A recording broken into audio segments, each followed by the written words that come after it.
Good evening. Colfax City Council meeting of November 13th, 2024 is now in session.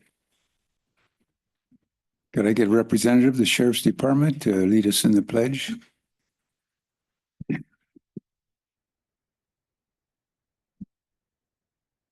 Pledge allegiance to the flag of the United States of America, to the republic for which it stands, one nation, under God, indivisible, liberty and justice for all.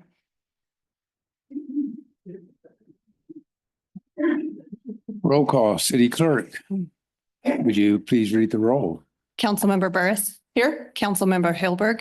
Here. Mayor Pro Tem Loman. Here. Councilmember McCauley. Here. Mayor Douglas. Present. Item 1D, approval of the agenda order. Do I hear a motion to approve? Move to approve. I second. All those in favor? Aye. Opposed? Abstain? Motion carries. Okay. Statement of conflict of interest. Do any council members have any change in their statement? No change. Okay. We are still as pure as the driven snow. Thank you. Consent calendar. All items will be considered routine unless someone would like to pull an item from the consent calendar. Does anybody want to pull an item from the consent calendar? So then do I hear a motion to approve? The consent calendar? I move to approve. We should take public comment on the consent calendar if there is any. Okay. Is there any public comment on the consent calendar? I'll second the motion on the floor. All those in favor? Aye. Opposed, abstain? Motion carries. The minutes, what are we on now? Agency reports. See, Placer County Sheriff, would you like to go first?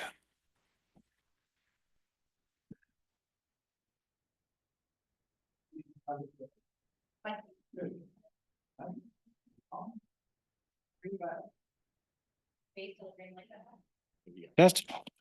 Perfect. My name is Sergeant Toby Williams, Placer County Sheriff's Office. I took over Sergeant Kevin Griffith's spot for the station commander here in Colfax, and I also am the commander of the Forest Hill substation. Looking forward to begin work with you guys. I was up here at the very beginning of my career, working outside the city of Colfax, but spent a lot of time here backing my partners up. Looking forward to some of the newer responsibilities that I'm receiving quickly, as well as search and rescue. I've got 20 years of experience with the sheriff's office, 15 of those on patrol, coming in on my 5th year as a sergeant, canine handler, hostage negotiations, field training, corrections, kind of run the gamut on the tactical side. And now I'm getting more into the administrative side. So thank you for having me. Looking forward to, again, working with you in the years to come. And for some of the updates of what's been happening here in Colfax, I have Deputy King here for that. Thank you. We like to hear that years to come part.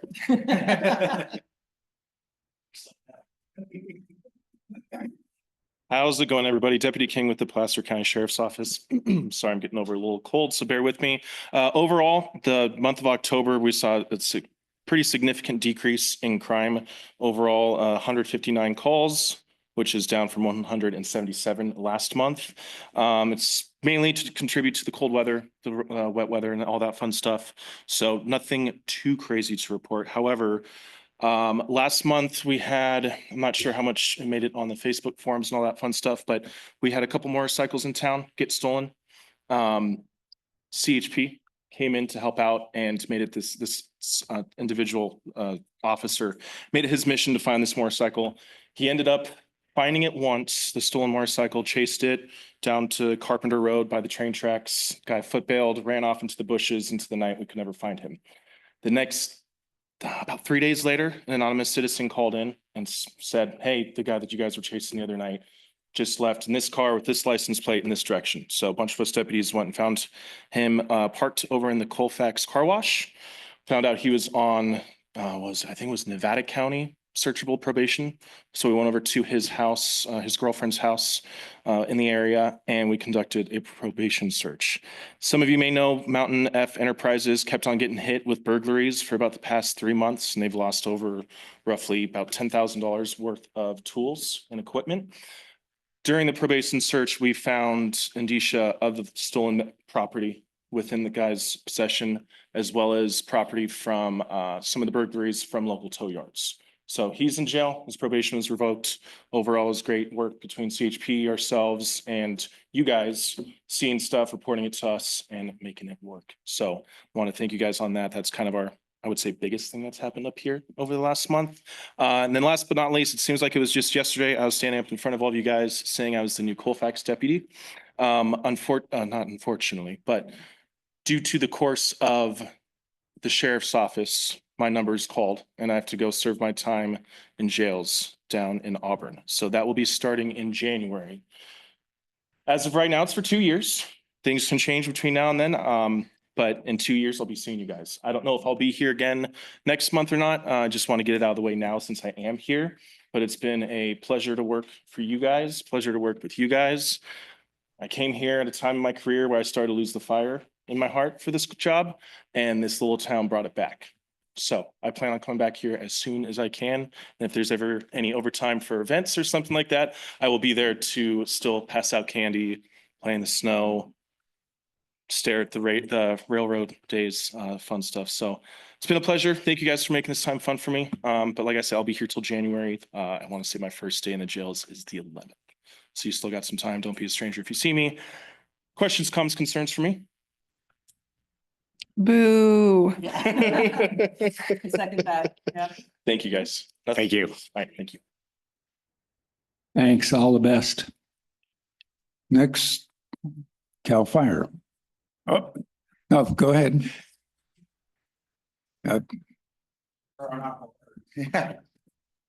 Good evening, everybody, council. My name is Officer Jason Lyman, California Highway Patrol. I'm the Public Information Officer for the Gold Run area up off Dutch Flat there. I've got a few stats here for you for last month. We issued 333 citations and total enforcement contacts of 605. We had 5 arrests. Thankfully, no fatalities this month, and we had a total of 14 collisions. 7 of them were injury collisions and 7 of them were just property damage only.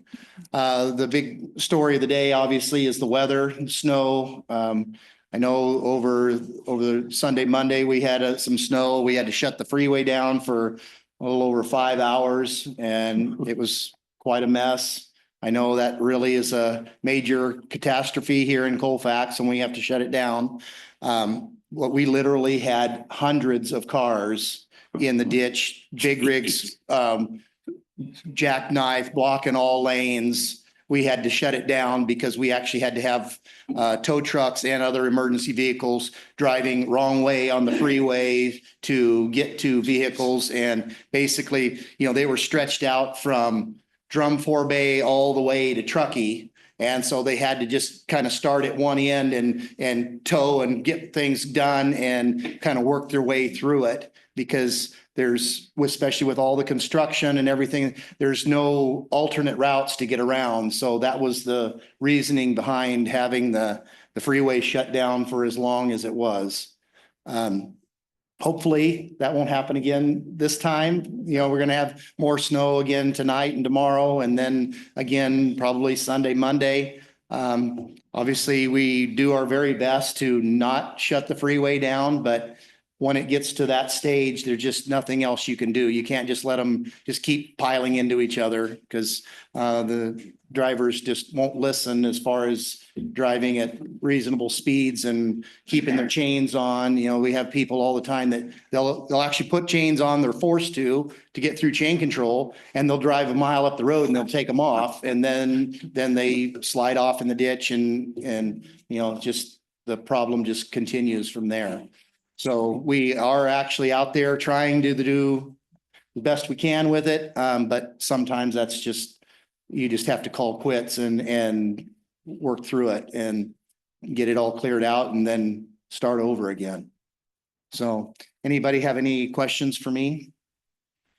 I have a strange question. Maybe you could have a drone or two kind of follow those cars the first mile or two. Yeah, that would be very helpful. Yeah. I'm going to say that it paid off closing the road because you put 2 Amador stagecoach buses downtown that patronize the businesses on in the afternoon. So thank you. We appreciate that. Glad we could help. Yeah. Yeah. Yeah. All right. Thank you. Thank you. Now, CAL FIRE. All right, good evening, everybody. Bob Counts, Assistant Chief with CAL FIRE, Placer County Fire Department. Incidents for the month of October, Station 30 here in Colfax ran 98 incidents. 63 of those were within Colfax city limits. And our company, 36 volunteers responded 13 times for about 21% of those calls.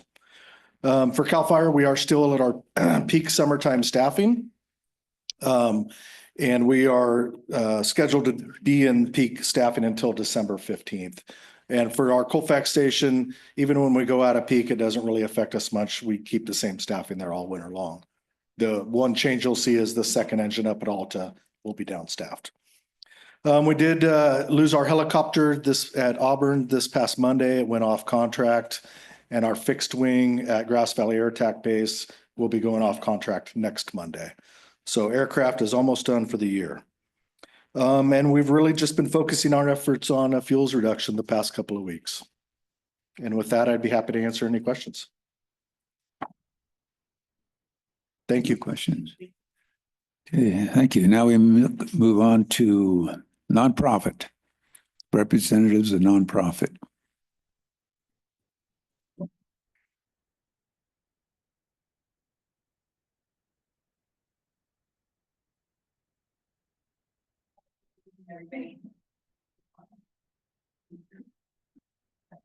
I'm Amanda Colfax with the Colfax Area Chamber of Commerce.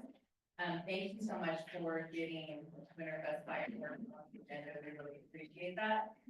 Our executive director, we're not experienced, she's going to talk about that later. So what we have coming up is on Monday, we have our 3rd and final marketing meeting. It's going to be a counselor with employment services for the Placer County Health and Human Services, and she's going to be talking about the services that they offer and how they can connect their clients with businesses over here, and they pay for about 20 hours of work a week. So that will be a good one to come to. It's Monday, the 18th of November at the Chamber from 10:30 to 12. Also, just a brief thing, Loriana's going to talk about later, but we have an event coming up. It's the 2nd Saturday of December. It's going to be from 12 to 8. There's going to be craft vendors, food trucks, a tree lighting, Kansas visit, his zone, possibly a beer garden, and a light parade. So that's the 2nd Saturday. We would love everyone to come downtown and join in on that. And then that's it. Does anybody have any questions? No. Thank you. Any other nonprofit? None. Item 4, presentations. We have one presentation given by Echo Green Solutions. The city manager want to speak to that? Yeah, thank you, Mr. Mayor and members of the council. Tonight we have Anthony Mitchell and Mitchell Cohen with us from Eco Green. They're going to talk about a LED light swap out for the city that will end up not costing us any money. And they'll give you the details.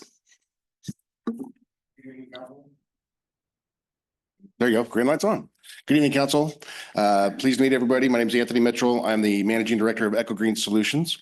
We are what they call a trade professional for Pacific Gas and Electric. They have a company to help cities reduce their energy consumption. We had conducted an assessment throughout the city through various sites, and we were able to secure funding for the city, which we'll be able to present to you folks here in just a moment. What we do is we go through a site-by-site location walk. We figure out what is available to be converted to energy efficient technology. Throughout most of the city, it was lighting content. The state just passed a bill to ban all fluorescent lighting come January 1st. So the program originally was to reduce energy consumption through the city, but then when they passed this bill, it kind of kills two birds with one stone and gets rid of those fluorescents. So that way you don't have to pay for those things that are out of pocket or out of CapEx budget. As we go through, the information that we had presented to the city, we were able to look at a handful of locations.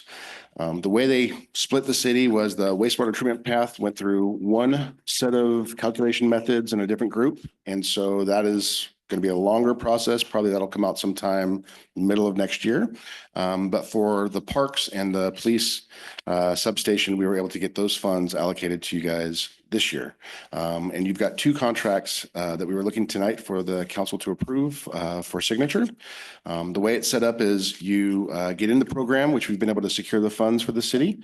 Once we go through and the city likes the contract from the utility company, it's directly with the city and the utility company. We have our own contract with PG&E. If you guys like it, you sign it, we come in, we do the work. If there's any changes or adjustments while we're in the process of doing construction, if there's anything that you guys need to add or anything that needs to be addressed that's not on the scope, we work with the city to see what we can get covered through the program. So there's still no money out of pocket to the city. You sign on the front end and then you also sign on the back end once we're done. So we're just looking for approval for the city to move forward with this scope of work. And I'm open to any questions that you guys might have.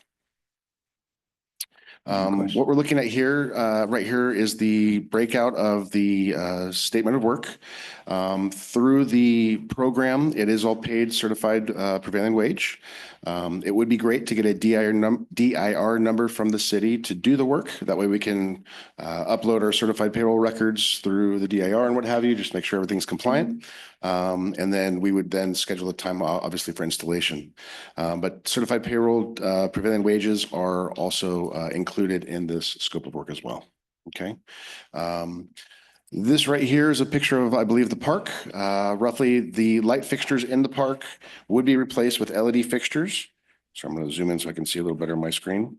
So what you're looking at roughly is about a 14,995 watt reduction for the park, which is roughly about a 5,883,000 kilowatt hour. The utility company breaks out your bills based upon kilowatt hours. And so this reduces those kilowatt hours, and the city is actually paying 38 cents per kilowatt hour. Those rates will increase in the future, maybe as much as 25% in 2025. So goes the rumor. So this helps control some of those like high absorbent energy costs that the public and the marketplace is experiencing today. Okay. There's another scope of work. As we go through, this is an example of the PG&E contract. There was 3 application paperwork that your team had signed to let us do the assessment. This is the contract from PG&E directly with the utility company and PG&E. What they do is they utilize the savings that is generated on the bill to pay for all the work that gets done. There should be one more slide, ladies, if you could. The 4th page that you see with the red arrows, that is as simple as if you like it, you sign it, you date it, you put your name on it. That's all they need to move forward. And then the next page, ladies, if you could. Oh, next one. So how they structure it, which is kind of hard to see, especially from here. But what they do is they actually give you a small number, 1 to 2% of the savings for joining the program, which is noted here in the bottom 2 cells, pretty much dead smack in the middle of the form here. So for instance, the park, let me pull this up for you folks.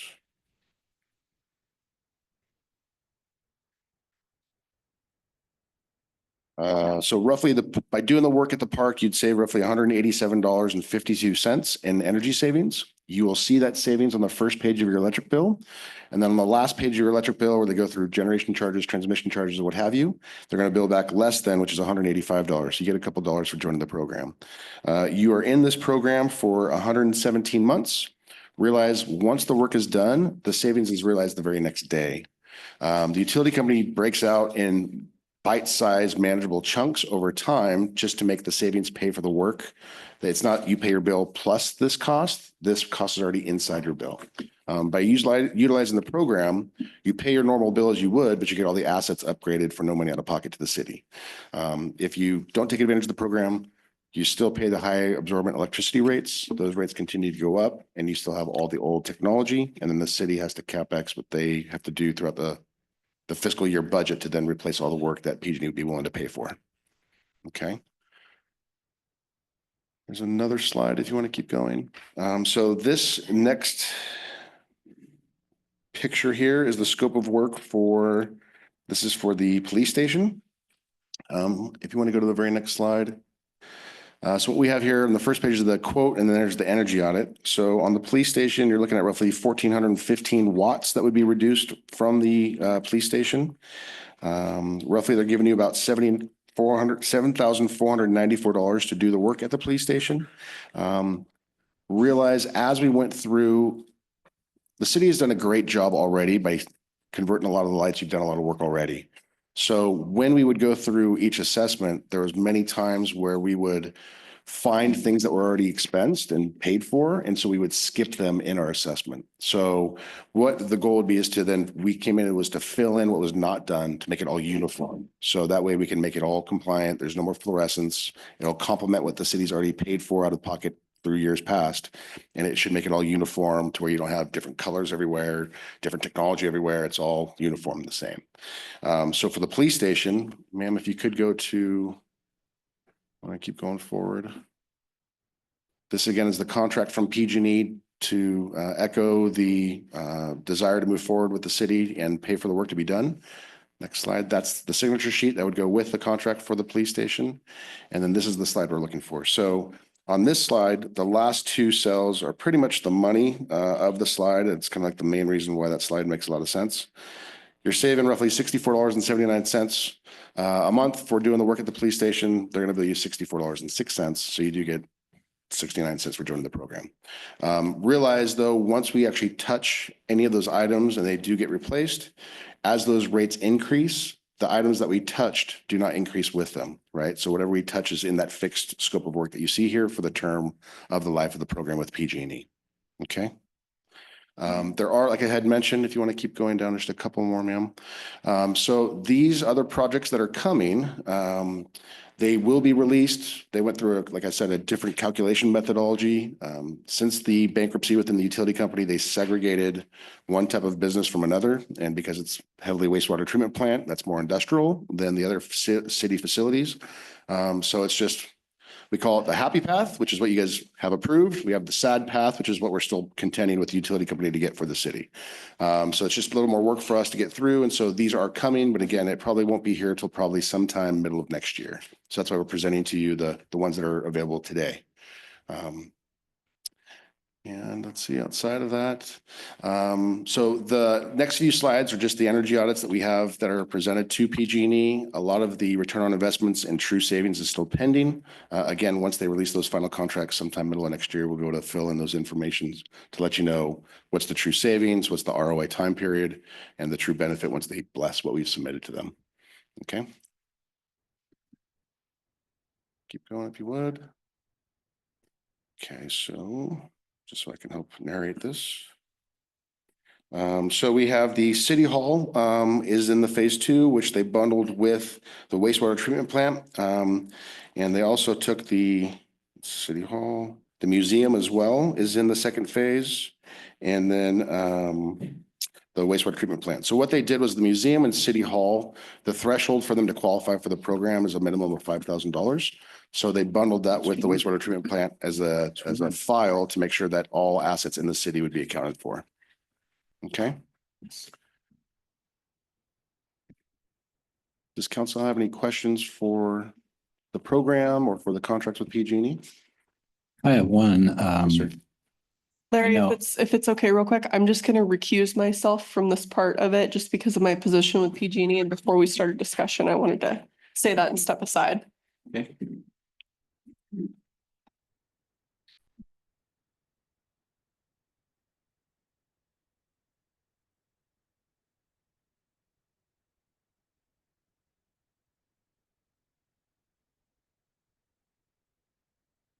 Okay, the first question, I can see that comparing watts to watts shows us how much money we're saving.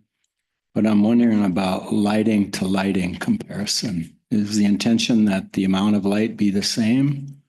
Or, Yes, sir. So for instance, this room would be the same color and it would be the same lumen output. You just wouldn't have the mercury filled lamps. During installation, if you guys want to make it a little warmer, a little cooler, there are different settings in the fixtures that get installed. So we can adjust it if you guys want to make it brighter in certain areas or a little warmer in others. But the intention is to make it like for like to where you don't even realize we were even in the room. and the same is true outside, the outside lighting? Yes, sir. And then I have another question. I don't know if you're aware of it or not, but we have a lighting ordinance in this town that says lights have to shine down. Yes, sir. So I don't know if what that means in terms of adding new lights, but if they don't comply, I would expect that we make them comply. I don't know if they do today. I know there are a lot of lights in the town, most of them commercial, that don't comply. It's something that's been allowed over the last 8 or 10 years, I guess. Councilman, we're not adding new lights, we're replacing lights. I just want to make sure that they comply and if they don't shine down now, then I would expect we change them.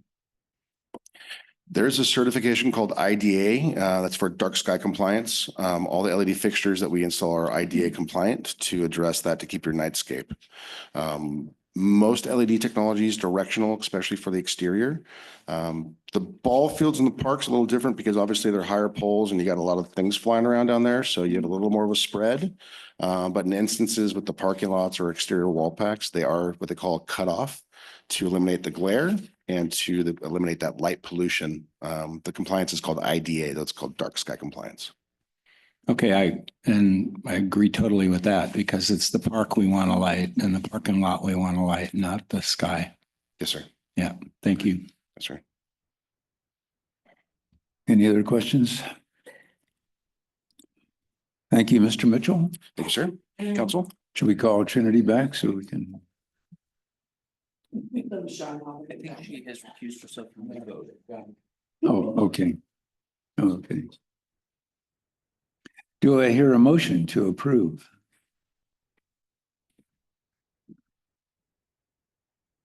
I'll move to approve. Do I hear a second? I'll second. All those in favor? Aye. Aye. Opposed, abstained? Motion carries. Oh,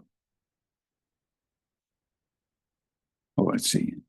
Next, we have two public hearings. The first will be given by Kathy on the short-term rental planning deposit fee schedule amendment. Kathy. Good evening, Council. I'm Kathy Pease, a planning consultant for the City of Colfax. This item before you is a short-term rental fee amendment to our fee schedule. Next slide. So as you remember, the council approved the short-term rental ordinance in September, and that was to allow short-term rentals. At that time, the council expressed concern that the existing fee schedule and particularly the administrative permit, which ranges from $500 to $1,500, was too high for short-term rental permit processing. So the planning fee schedules are established by the council. You adopt those. The fees are intended to pay for staff services and processing permits. It's based on current cost and the time it takes for a staff planner to process permits. And our target is full cost recovery. That means that for whatever time we spend, the city wants to get the full cost to process that permit. So I'm bringing forward a proposed fee amendment that, based on staff time, would be $350 to establish a new permit and then an $85 yearly renewal fee. So pretty short and sweet. I'm recommending that the council approve a resolution to adopt an amendment to the standard fee application for the short-term rentals. Are there any questions? Yeah, I do. Is there anything in there about the future? Is that something that's just fixed or would it be reviewed once in a while? And It is reviewed once in a while. I think the last time the fee schedule was amended may have been in 2021. And so I think periodically over the past, staff brings it back for you guys to consider an update. okay, thank you. Any other questions?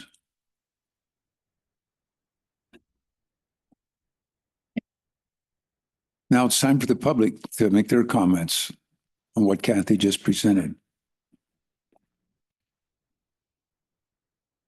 Any comments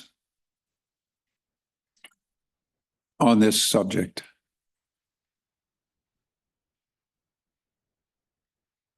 Thank you, Council. My name is Linda Hooper, and I'm going to benefit from this short-term rental fee adjustment. And I would like to thank Kathy for all the work she put into it and for her openness to communication with me. And hopefully the city council will see fit to accept this suggestion from her because I think it's excellent. Any other comments from the public? Hearing none, we close comment from the public. And now, council members, any comments or no comments? Do I hear a motion then? I'll move approval. I second. All those in favor? Aye. Aye. Opposed, abstained? Motion carries. Thanks. Thank you, Kathy. And now, Kathy, once again, on our second presentation on the zoning code amendments. Great. Again, I'm Kathy Pease, planning consultant to the city. So the item before you tonight is a required action item in the 2021 adopted general plan housing element. Next slide. So when the housing element was adopted, it's the only element of the general plan that we get input from the state of California. So the Housing and Community Development Department reviews it and provides action items. There was a review of the zoning code, and there were a series of things that are included in the housing element that the city was supposed to have changed within 1 year of adoption. So I went through, saw that those were things that we needed to do. So I'm before you tonight kind of as a cleanup and to get these items changed. So there's a couple things that the state wants us to do. It includes amendments to the definitions in our zoning code to add new definitions for types of residential uses. It also, state law requires some of the uses to be allowed by right. And in our zoning code, we had required a use permit. So we're making that change. There's other residential uses that are now allowed by right by the state in a mixed use zone, and a couple other things that we need to add. Next slide. So one is we have to identify housing for employees. And so we've made that amendment. We need to now allow what's called low barrier navigation centers. Those are temporary homeless shelters that we need to show that we have allowed areas for those. And then we also have to add a definition for single room occupancy. They're usually small communal kitchens and bathrooms to be affordable. So the first is employee housing. It would be allowed in residential zoning districts and in the mixed use zoning districts. So low barrier navigation centers, they are allowed by right through Assembly Bill 101. We can't require a use permit. They're intended to provide transitional housing. The good news is there is a whole bunch of things that they have to do. They'd have to have on-site employees, social services, and a whole lot of things in order to establish those. But they would be allowed in multifamily and mixed use. And the final one is to allow single room occupancies as a conditional use permit in multifamily zoning districts. So these proposed amendments would make the zoning code consistent with the requirements of the general plan. It will help the city meet its goals. If you remember, every year we have to report out what we've done. So we'll be able to hopefully report that we've taken care of this. For environmental review, this would be consistent with an addendum to an environmental impact report that was done for the 1998 general plan. And there are no substantial changes that would represent a new environmental impact.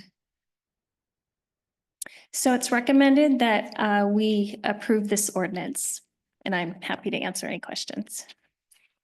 Okay, now it's time for public to make a comment. Open the public hearing. We open the public hearing. Any comments from the public on what Kathy presented? Hearing none, we close public hearing. And the council. Do I hear a motion? I just had one question. Is there any overlap between single room occupancy and our other ordinance about short-term rentals? No, they're completely different. Single room occupancy would be a long-term, like an apartment. So it would be greater than 30 days. It's usually rented out longer than. So our short-term rental is less than 30-day rentals. So does our ordinance say that? This proposed ordinance has a definition for single room occupancy that it would be 30 days or more. Okay, just looking at this chart, it seems like 1 month would qualify, right? Well, I realize that it's unusual, but yeah, so they could be rented for 1 month or greater, whereas short-term rental has to be less than 30 days.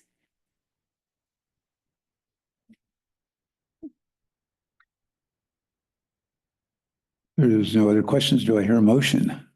I'll move approval on the item. Do I hear a second? Second. All those in favor? Aye. aye.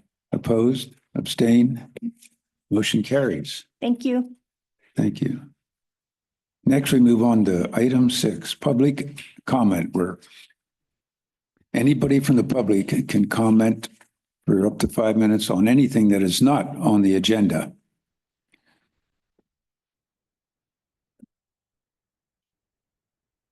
Anybody from the public?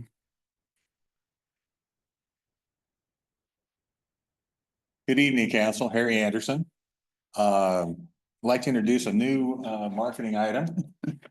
Trying to make awareness. We're trying to grow Colfax back to what she used to be back in the day. And you notice in the front, it said, let's. And then on the backside, it says, help us. So my wife works in town, and so I went over to her work right after I got this shirt and got 4 orders. The dental office wants to run them. So anyway, it hasn't been formally kicked off yet, but I will be coming around and talking to businesses with this. And hopefully we can get some participation and get the awareness back up. Get Colfax going back where she belongs again. And that's it. Any questions? No. Pretty self-explanatory. Okay. Thank you. Any other public comment?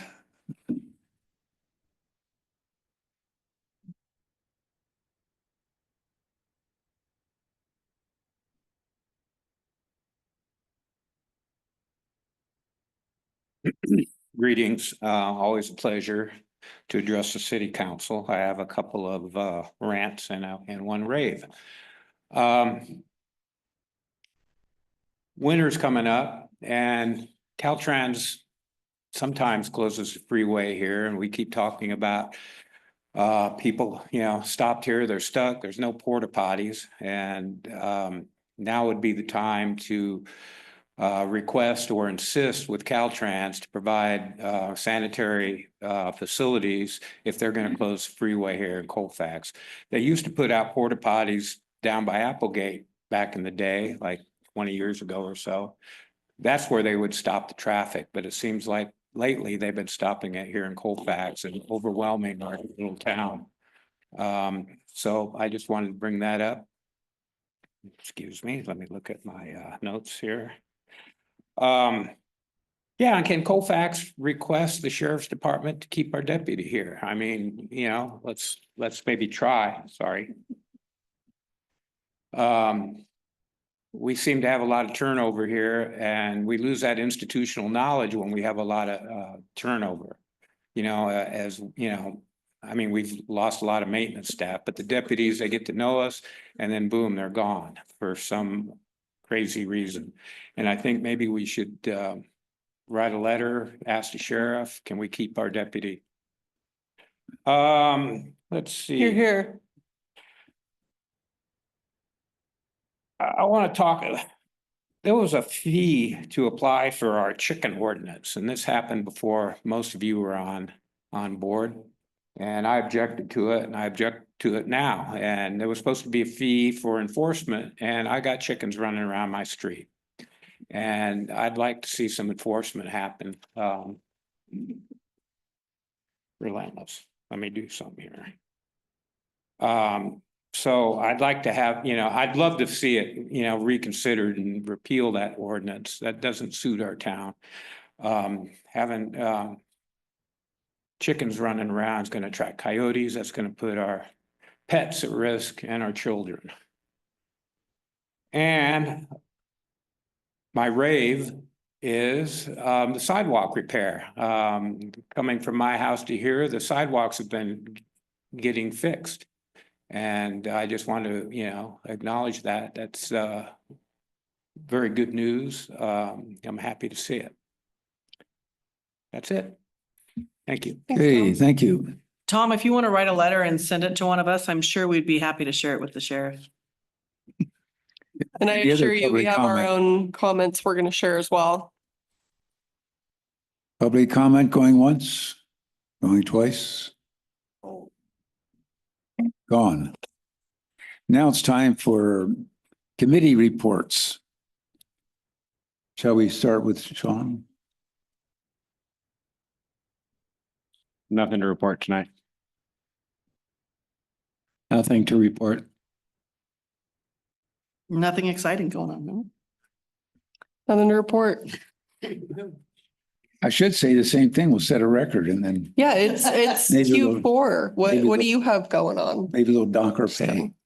Well, I attended the Pioneer Energy down in Rockland, and there was nothing noteworthy to report, although I wanted to remind everybody that if you're with Pioneer Energy, your rates are going to be about 10% lower. So that adds up after a year. Next, city manager. Nothing reported. We wish your job was there. That means finally, item 9A, Railroad Heritage. 8A, Railroad Heritage Park Report Funding Request.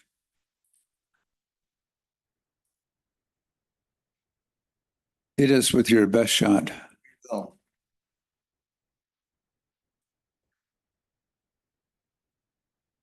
Okay, so I'm Rick Nepple, and you probably know Roger here. We're part of the committee for the Railroad Heritage Park. So is everybody familiar with the park? Brought a diagram in case you're not. We can look at that out here. So briefly, it's a public gathering area that reflects the history of Colfax, from the Madu tribe to the building of the railroad, the Chinese railroad workers, up into the contributions Colfax has made to the state and to the country. The genesis of the project was the city, it was before my time, but the city had talked about moving the red caboose out of that area and turning the Roy Tom Park into like a bigger social area.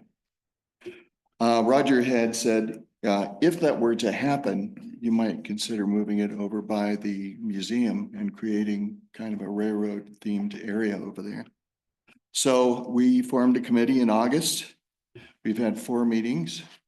We have looked at costs of moving the caboose, costs of bringing in track.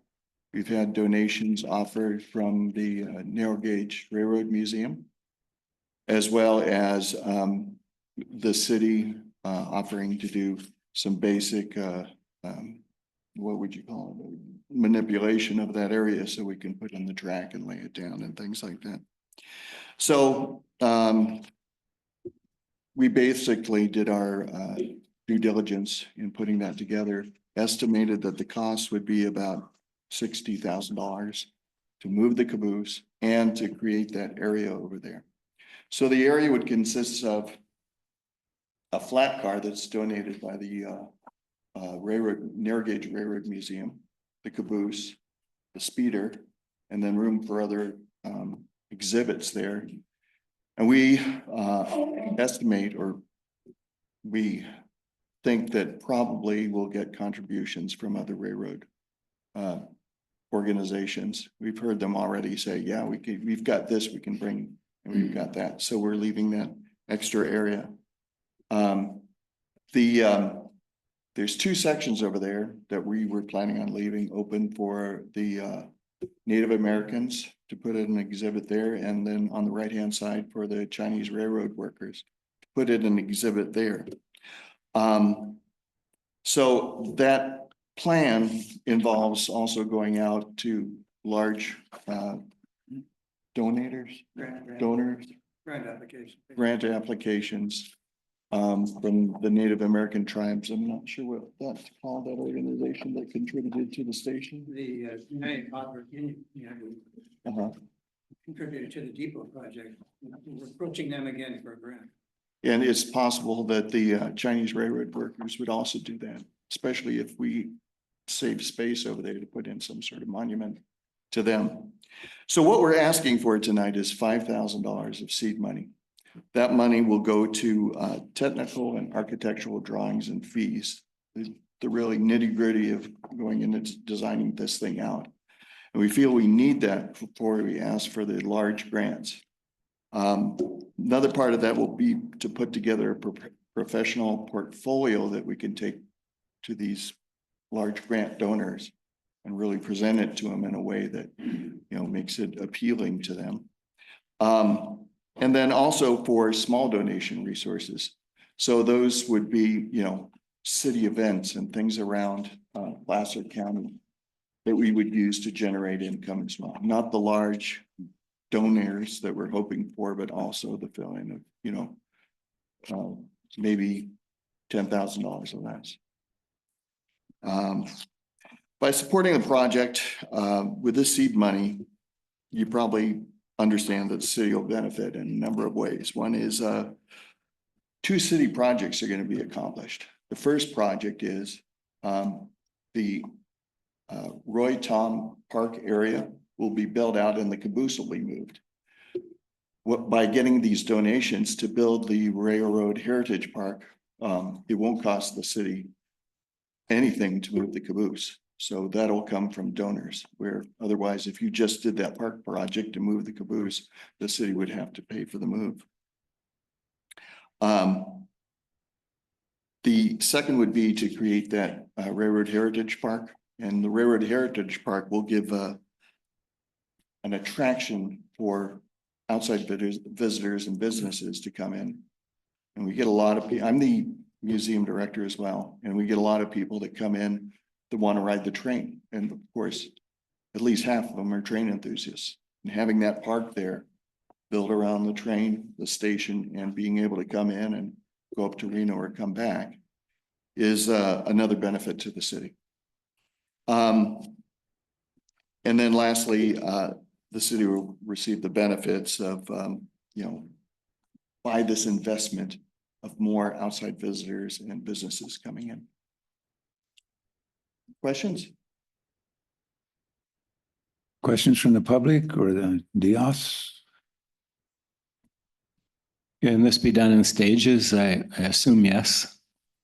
I mean, you don't have to get all the money to get started, right? Right. I mean, in order for us, there's certain costs associated with throwing campaigns and there's costs associated with building these portfolios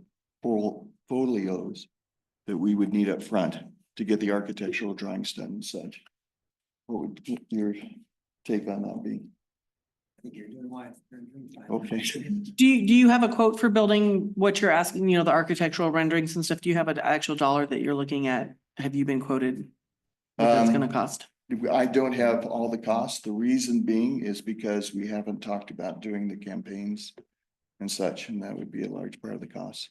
I do have some, we already have someone working on architectural drawings. It's a basic drawing that I was hoping to have by tonight. That would kind of do an artist rendering of what it would look like. So that's a start. And we're using the donation money we've already collected, which is about $400 or $500. And that's just money we've collected by, you know, people in the city and people that love railroads getting excited about it and wanting to put something in the donation box. Pardon me? I would say, We're in the neighborhood of $500 roughly. yeah. We haven't counted the quarters yet.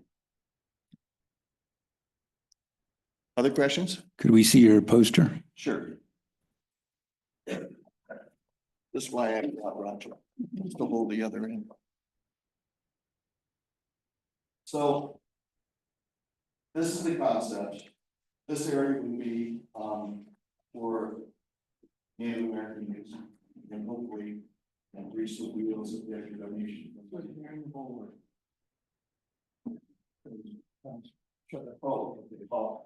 And what did I say? And then this area would be reserved for gangs and road workers who have already been.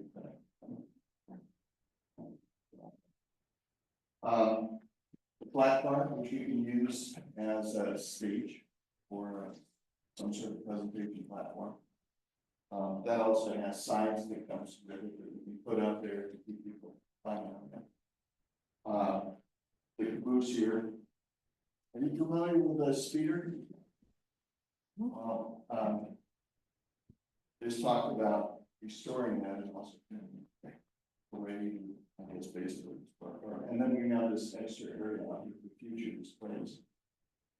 So this is, I don't know if I'm going too deep, but this is narrow gauge over here. This is standard gauge. And one thing we thought would be really cool to have both gauges like they did in the day.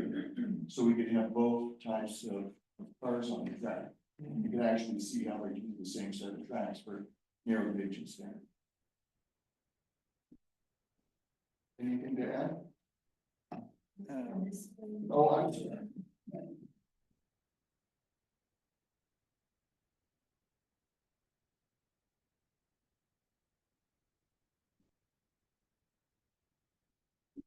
Right. This would be where the flat projects narrow gauge. A little bit of speeder here, of course, it'd be track.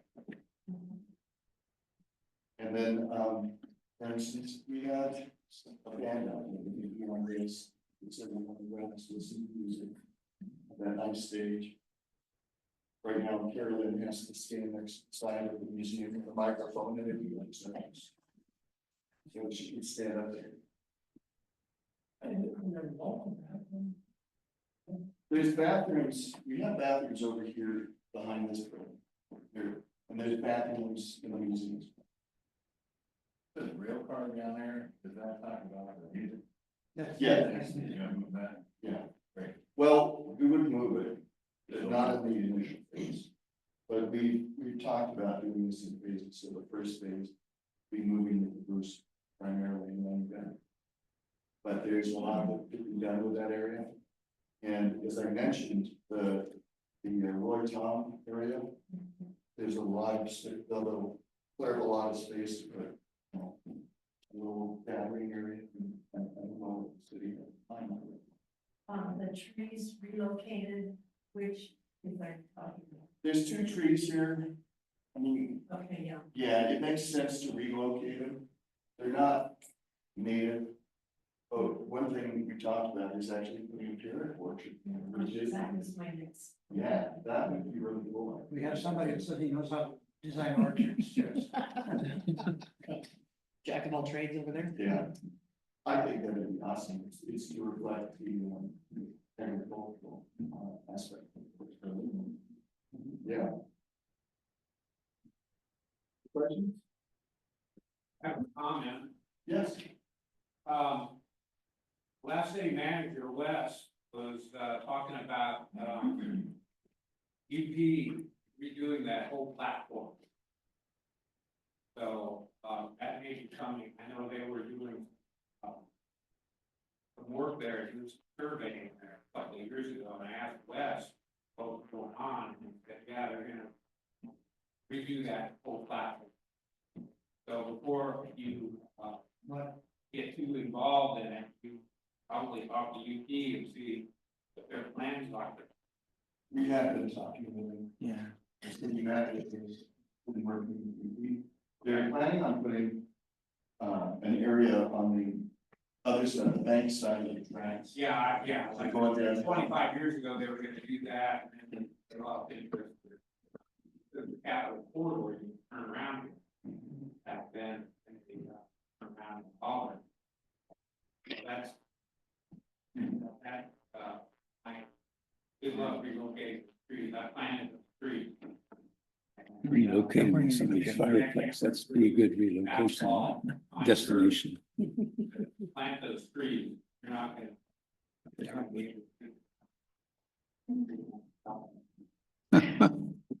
Yeah, Yeah, well, thanks for that. I'm pretty sure. if I may, UP has already given us permission to do this work. We've already contacted UP, and it's Amtrak's going to rebuild the platform on this side of the tracks, and they're going to clean up some of the platform on the other side of the tracks, hopefully starting sometime in spring. I wanted to comment that I seen some of the T-shirts that Rick makes concerning moving the caboose. And maybe you could tell us how many you've sold. Well, we've sold, I'm not sure what the number is, but, you know, the total cost, we sell the T-shirts for $18 and we've made $600 in selling T-shirts.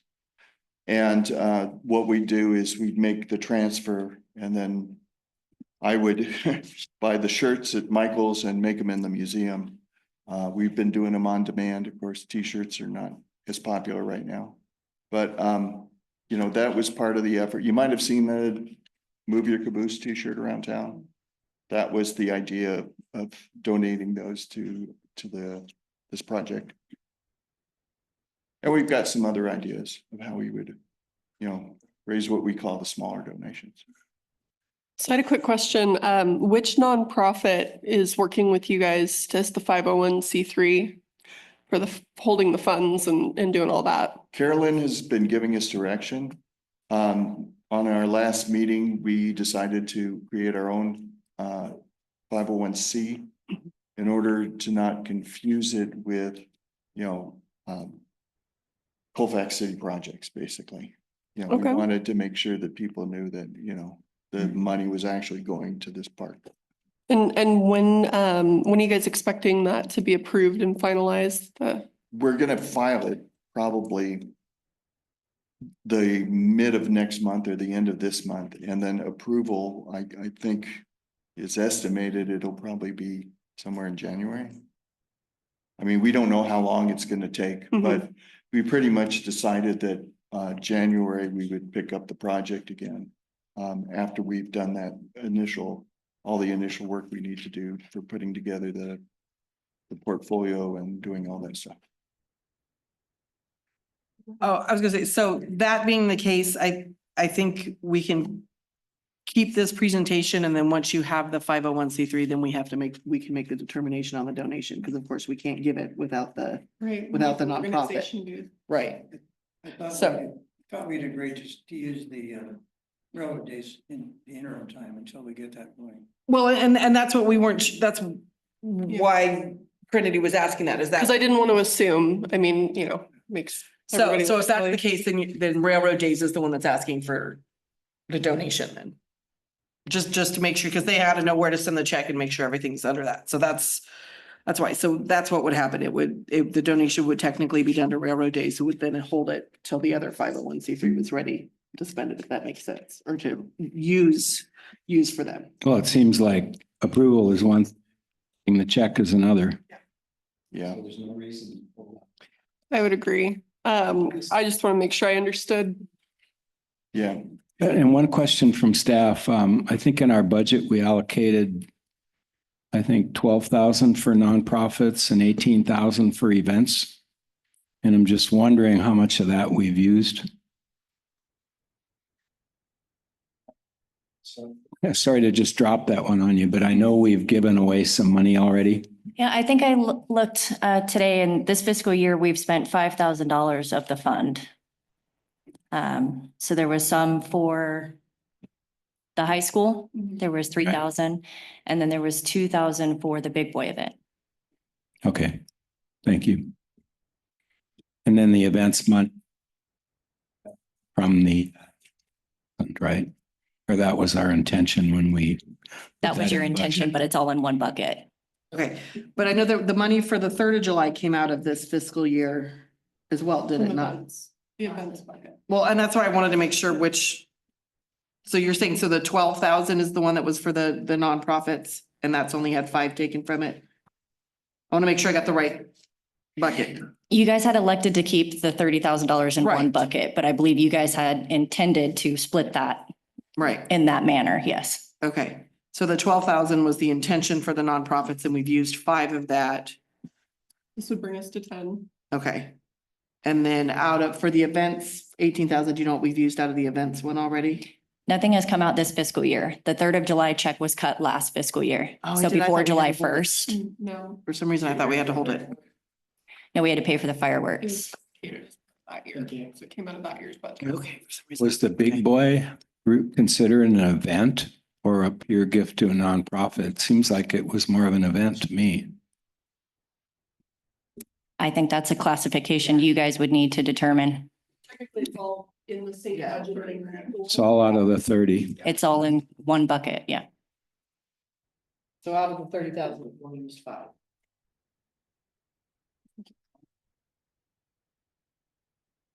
This is way more of an investment than it is a cost, or that's the way I look at it. This is something that could be dramatic, in fact. You know, the more things in the downtown area that are an actual destination, the better.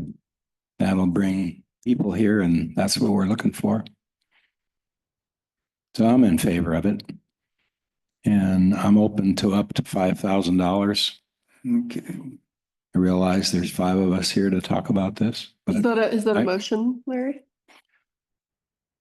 I was just opening a discussion, but sure, I would move that we allocate up to $5,000 for the Railroad Heritage Park now. Okay, do I hear a second? Yeah. Sean? Sean? Second. All those in favor? Aye. Aye. Opposed, abstained. Motion carries. Thank you. Thanks. 8B. Move on to 8B Winterfest. 9B.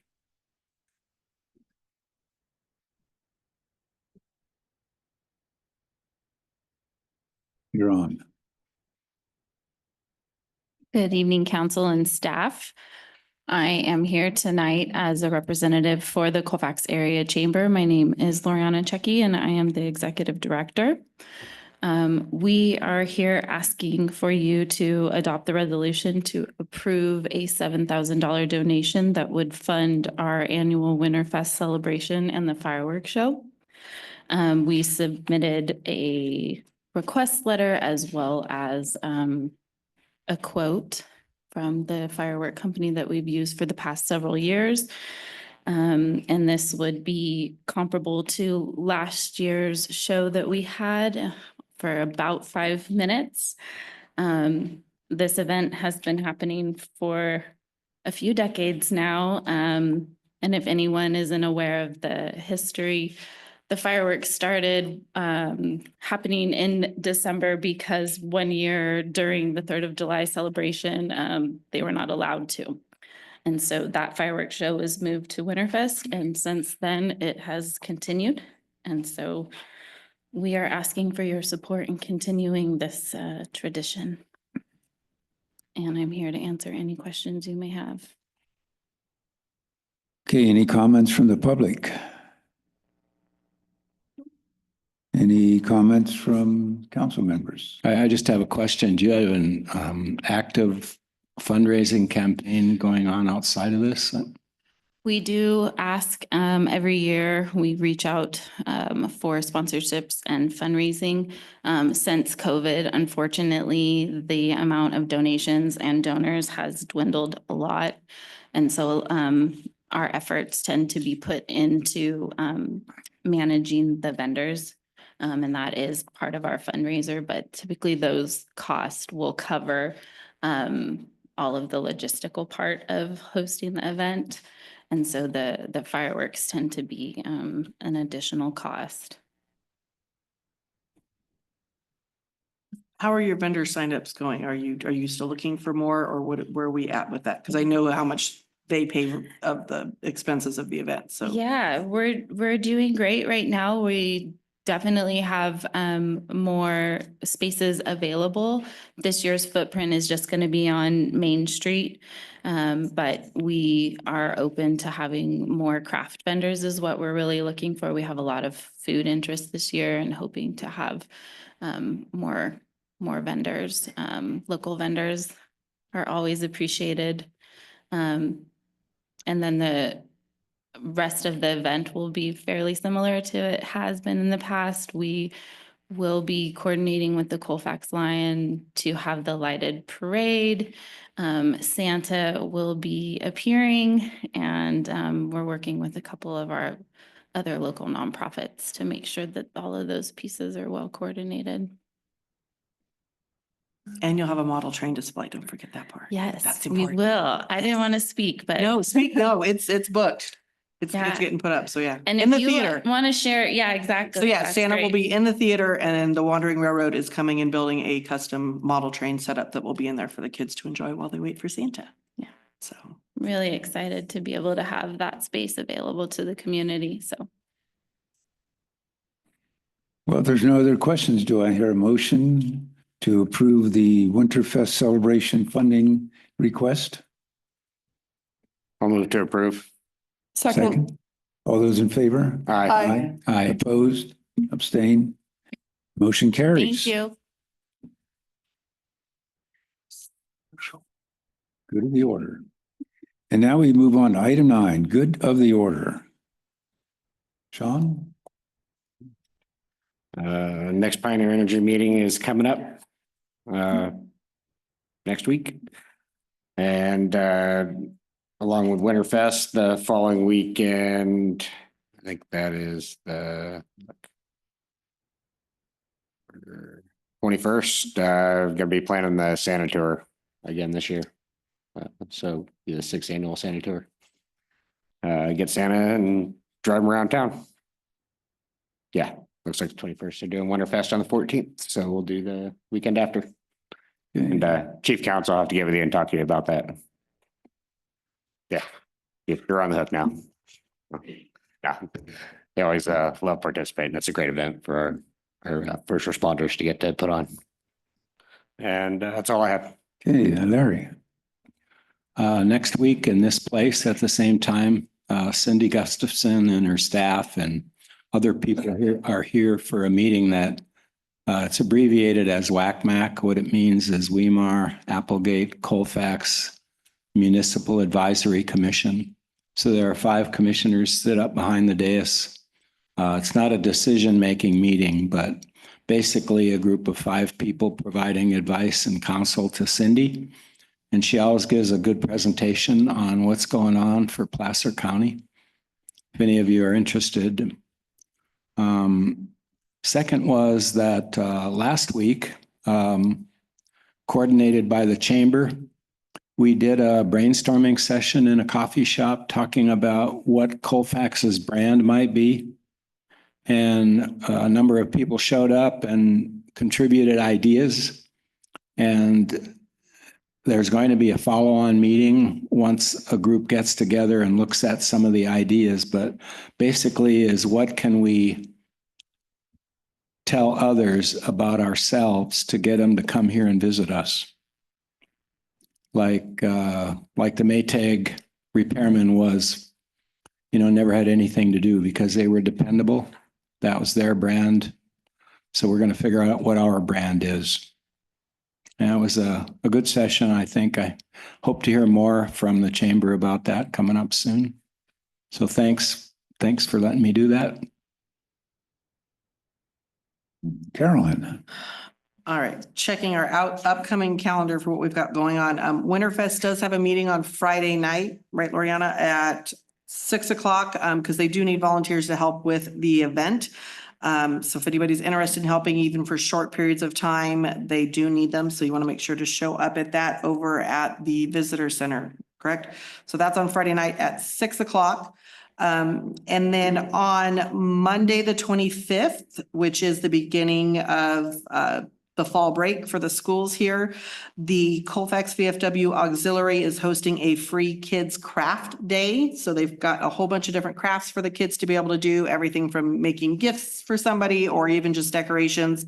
They're providing hot dogs, chips, and drinks, and that is up at the Memorial Building from 9 to 12 on Monday, the 25th. It's all free for people to attend. Yes, yeah, Monday, the 25th here. And then we got to work with the high school, so then they let us know about what's happening over there more. They are actually currently doing the Iliad, Odyssey, and all of Greek mythology in 99 minutes or less. They did it last weekend. I'm told it was amazing. And it is going to be the 15th and the 16th. 15th is at 7 and 16th at 2 p.m. So give us those flyers so we can put them out there. But yeah, so somebody sent me the playbill for it, and I know a couple people that went last weekend and said it was amazing. So you definitely want to go. It is $15 general admission, and they have a little flyer with a QR code to scan, but we could probably find the link for it. So go watch your Greek mythology in 99 minutes or less. Carolyn.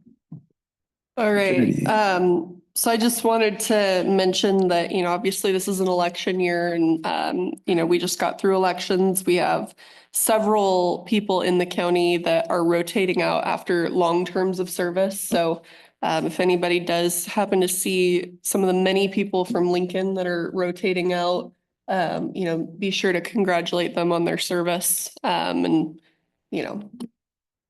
on their retirement from government. Auburn. Yeah, Auburn as well. I'd say across the board, there's a lot of change happening. On that note, though, there is sad news. Some of you may have heard on Halloween about the announcement of the passing of Councilmember Bill Lauritsen of Lincoln. I don't have any information on his cause of death, but just wanted to share condolences for his family. Yeah. Okay, thank you. And referring to the election, my good of the order is a quote from Ronald Reagan. Politics is the fine art of getting votes from the poor and campaign funds from the rich by promising to protect each from the other. So, any good of the order moving down the line? None from me, thank you. Amen. Nothing. I was in grade school when Reagan was living. Then at 7:14, we Public comment on good of the order? up public comment on our comments. No. If there's none now, we adjourn city council meeting. Make sure you take some cookies home because I don't want to take them home. So go ahead and ask for any public comment on item today. I guess we'll take a break and then you can call it to order and then. Okay. On the closed session.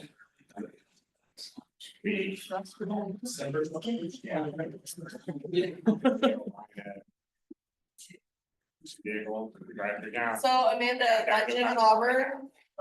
Right? It rocks. Yeah. Did a good job, thank you. Did a good job. Yeah. My wife spent a lot of time.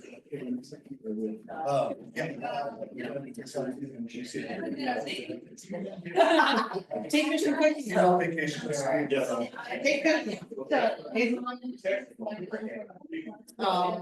Ready Cyclops.